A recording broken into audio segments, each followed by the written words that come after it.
Isometric drawing of planes or plane figures. The front view of a square is given in figure. Draw its isometric view. As the front view is a square, the surface of the square is vertical. In isometric view, vertical lines will be drawn vertical while horizontal lines will be drawn inclined at 30 degrees to the horizontal. Through any point D, draw a vertical line DA equals DA.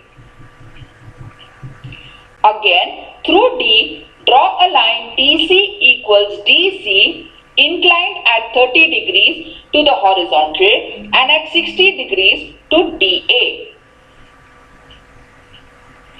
Complete the rhombus ABCD, which is the required isometric view.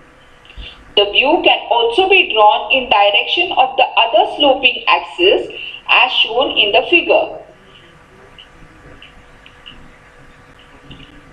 Problem 17.2.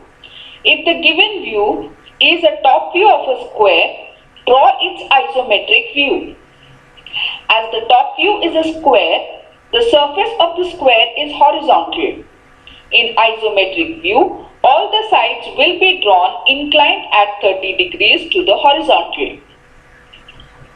From any point D, draw two lines DA and DC inclined at 30 degrees to the horizontal and making 120 degrees angle between themselves.